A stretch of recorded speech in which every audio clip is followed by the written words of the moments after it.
पुराने वक्तों में दूर दराज एक सल्तनत थी जिसका नाम नूरिस्तान था। नूरिस्तान एक खूबसूरत और खुशहाल रियासत थी जिसकी सरजमीन सरसब्ज और शादाब थी और वहाँ के लोग मोहब्बत और अमन से जिंदगी बसर करते थे। इस सल्तनत की शान व शौकत और अदल व इंसाफ की मिसालें दूर दूर तक दी जाती थीं। वहाँ के बादशाह का नाम हशमत खां था। वो एक रहमदिल और अदल पसंद बादशाह था। हशमत खां की 7 बीवियां थीं मगर अफसोस उसकी कोई औलाद नहीं थी। इसी वजह से वो नहायत गमगीन रहता था।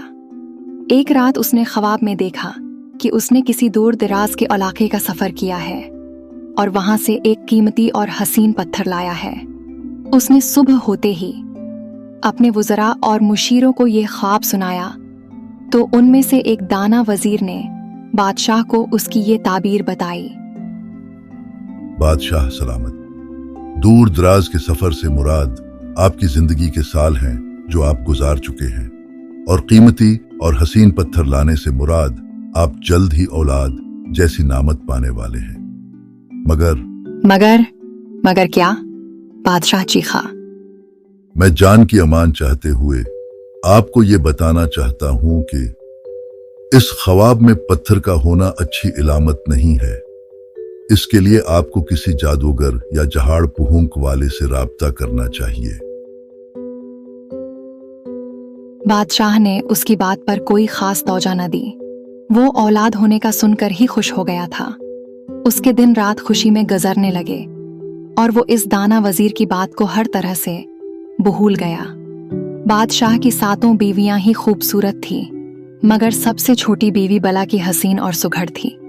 इसी वजह से बादशाह बाकी 6 बीवियों की निस्बत उससे ज्यादा मोहब्बत करता था और यही वजह थी कि सारी बीवियां छोटी मलका से नफरत करती थीं। ऊपर वाले की करनी। ऐसा हुआ कि छोटी मल्लिका के हाँ ही खुशखबरी बताई गई। अब तो बादशाह दिन रात उसका ज्यादा ख्याल रखने लगा, जिसकी वजह से बाकी सब बीवियां उससे मजीद हसद करने लगें। यहाँ तक कि उन सब ने मिलकर मल्लिका के खाने में थोड़ा जहर डालना शुरू कर दिया ताकि मल्लिका जहर के असर से आहिस्ता आहिस्ता मौत के मुंह में चली जाए और किसी को शक भी ना हो कि मल्लिका को जहर दिया गया है। आखिर वो दिन भी आ गया जिसका बादशाह को सालों से इंतजार था। बादशाह को ऊपर वाले ने बेटी से नवाजा मगर मल्लिका अपनी बेटी को देखे बना ही इस दुनिया से चल बसी। बादशाह बच्ची की पैदाइश पर खुश था मगर मल्लिका का जाना उसे बेहद गमगीन कर गया। वो इसे कदरत की मर्जी समझकर खामोश हो गया था। उसने बेटी को संभालने की जिम्मेदारी अपनी सबसे बड़ी बीवी को दी जो बहुत हासिद और चालाक थी, मगर बादशाह के सामने वो बहुत मासूम और सीधी साधी बन जाती थी। मैंने एक मुसीबत से जान चुहड़ाई तो दूसरे मेरे गली पड़ गए। अब बहला इससे कैसे जान छड़वाऊं? एक शाम जब बादशाह अपनी सल्तनत के अमूर के सिलसिले में दूसरे मुल्क गया था तो सारी बीवियां एक कमरे में आन बैठें। उन सब के यहाँ इकट्ठे होने का एक खास मकसद था और वो था शहजादी को खत्म करना। अगर ये जिंदा रही तो बादशाह सलामत सिर्फ इसी से मोहब्बत करेंगी और हमें कभी मोहब्बत तो किया वक्त भी नहीं दे पाएंगी। इसलिए बेहतर है कि इस फसाद को जल्द खत्म कर दिया जाए। ये बादशाह की तीसरी बीवी का ख्याल था और इस ख्याल से सब बीवियां मुत्तफिक थी, मगर शहजादी को जहर देकर मारना सबको ही मुश्किल लग रहा था क्योंकि इस तरह बादशाह को उन सब पर शक हो जाता। इन सब बीवियों में से चौथे नंबर वाली मल्लिका को दिल ही दिल में मासूम शहजादी से मोहब्बत हो गई थी और वो हरगिज उसे मारना नहीं चाहती थी, और अगर वो उसे न मारने का कहती तो दूसरी सब उसकी भी दुश्मन हो जाती। इसलिए उसने एक तजवीज पेश की। हमारे सल्तनत से कुछ दूर एक वीरान जंगल आबाद है। इस जंगल पर जिन्नात और परियों का कब्जा है। अगर शहजादी को इस जंगल में फेंक दिया जाए तो वो कभी वापस नहीं आ सकती और किसी को कभी ये खबर नहीं हो पाएगी कि उसके साथ क्या हुआ। ये तजवीज सारी बीवियों को पसंद आई अब उन्होंने अपने सबसे खास गुलाम को बुलाया और उसे इनाम वाकराम का लालच देकर अपने साथ मिला लिया। ये काम उन्हें बादशाह के लौटने से पहले ही करना था, इसलिए सुबह होते ही उसे शहजादी एक टोकरी में रखकर पहुंचा दी गई। गुलाम ने शाही अस्तबल में से सबसे खास घोड़ा चुना, जो अपनी रफ्तार और जहानत के लिए बादशाह का पसंदीदा तरीन था, और महल से निकल खड़ा हुआ। वो जंगल सल्तनत से बाहर कुछ दूर था। गुलाम को सल्तनत से निकलने में ही काफी वक्त लगा, क्योंकि ये सल्तनत बहुत बड़ी थी। शाम से कुछ देर पहले वो जंगल के करीब पहुंच चुका था, मगर उसे अंदर जाने से डर लग रहा था, क्योंकि यहाँ के जिन्नात बहुत खौफनाक थे। शहजादी भी बहुत रो रही थी और उसके रोने से गुलाम के दिल पर कारी ज़रब लग रही थी। लेकिन अगर वो हुक्म अदूली करता तो मारा जाता, इसलिए उसने जंगल के थोड़ा अंदर जाकर टोकरी फेंकी और वापसी के लिए घोड़ा दौड़ा लिया, और पलट कर भी उस टोकरी की तरफ न देखा। दरअसल इस जंगल की एक खास बात थी, और वो ये कि दिन को यहाँ बहुतों और जिन्नात का पहरा रहता, लेकिन रात को यहाँ परियों की हुकूमत होती थी।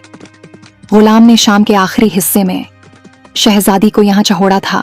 उस वक्त बहुत से जिन्नात बड़े बड़े चमगादड़ों के रूप में जंगल पर मंडला रहे थे। जैसे ही उन्होंने किसी की मौजूदगी को जांचा और उसे मारने के लिए लपके, तब तक सूरज गुरूब हो गया और जिन्नात का जादू पूरी तरह शहजादी को मारने की बजाय उसे बहुत छोटा कर गया। तभी वहां परियों की आमद शुरू हो गई। उन्होंने मासूम शहजादी से मोहब्बत का इजहार किया। अपने बीच इस नन्ही जान को पाकर वो बहुत खुश थीं। जल्द ही वहां परियों की शहजादी भी आ गई। उसे फौरन ही जिन्नात के जादू की बू महसूस हुई और उसने अपने जादू से शहजादी पर से वो जादू खत्म करने की कोशिश की, जिसकी वजह से शहजादी बहुत छोटी हो गई थी। मगर उसके जादू ने कोई असर न किया। सब परियां शहजादी की देखभाल में लग गई और परियों की शहजादी ने उसे अपनी बेटी के रूप में कबूल कर लिया। जब बादशाह वापस आया तो उसने फौरन शहजादी से मिलने की ख्वाहिश का इजहार किया, तो सभी बेगमात रोने लगे कि शहजादी न तो अपने कमरे में है, न ही पूरे महल में। लगता है कि शहजादी को अगवा कर लिया गया है, या फिर किसी जादूगर ने उसे गायब कर दिया है। बादशाह सख्त परेशान हो गया और उसने मुल्क के कोने कोने में ये मनादी करवा दी कि जो भी शहजादी को ढूंढ कर लाएगा उसे आधी सल्तनत और उस आधी सल्तनत की बादशाहत दी जाएगी। मगर बेहद कोशिशों के बावजूद शहजादी का कुछ पता न चला और इसी तरह सालों बीत गए। बादशाह अब बूढ़ा हो गया था, मगर उसके दिल से अपनी छोटी बेवी और अपनी मासूम बेटी की मोहब्बत कम नहीं हुई थी। वो सुबह शाम उन दोनों को याद करके रोता रहता था, मगर उसने कभी किसी और पर यह जाहिर नहीं होने दिया था। नूरिस्तान के साथ मौजूद 2 रियासतों में किसी वजह से जंग के इम्कानात बढ़ गए थे। इसी वजह से पहरेदार अपने अपने मुल्क की सरहदों से बाहर तक आकर हालात का जायजा लेते। एक रात हमसाया मुल्क का शहजादा गश्त करते करते उस जंगल की तरफ आ निकला। रात हो गई थी, मगर जंगल से रोशनी और आवाजें आ रही थी। वो हैरत से जंगल के अंदर जाने वाले रास्ते पर हो लिया। कुछ दूर उसे एक सुनहरा फूल दिखाई दिया। उस पर एक बहुत छोटी शहजादी बैठी थी और आसपास बहुत सी परियां उड़ रही थीं। वो सब खुशी से झूम रही थी कि अचानक उनमें से एक की नज़र शहजादे पर पड़ी। उसने एक जोरदार चीख मारी और हर तरफ सन्नाटा छा गया। शहजादी ने पहली बार आदमजाद को देखा था, तो वो उसे मुसलसल देखती जा रही थी। शहजादा भी उसकी खूबसूरती देखता रह गया। मगर परियों की शहजादी यानी शहजादी की माँ ने परियों को हुक्म दिया कि वो शहजादे को मार दें। सब परियां शहजादे की तरफ बढ़ने लगें और शहजादे ने भी उनसे लड़ने के लिए तलवार निकाल ली। तभी शहजादी ने अपनी परी माँ से शहजादे की जिंदगी मांगी और कहा,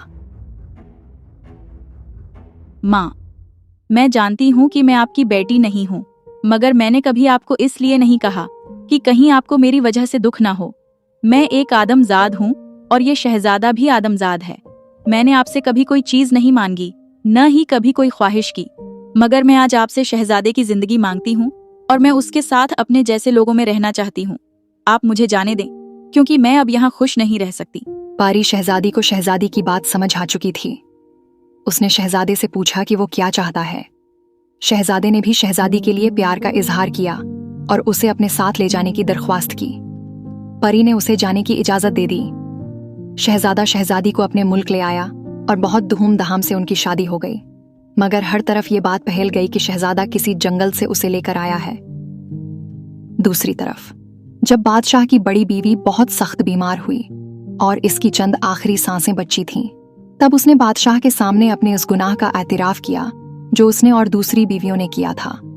बादशाह मलका की बीमारी की वजह से बहुत मजबूर था, वरना वो उन सबको ऐसी सजा देता कि रहती दुनिया तक लोग उसे याद रखते। उसने मलका को उसके हाल पर छोड़ा और हमसाया मल्क की तरफ निकल पड़ा। वो जान चुका था कि बोनी शहजादी असल में उसी की बेटी है। उसने महल में पहुंचते ही शहजादी को बुलाने के लिए कहा। जब शहजादी आई तो बादशाह ने उसके माथे पर बौसा दिया तो शहजादी का बोनापन खत्म हो गया और वो आम इंसानों की तरह हो गई।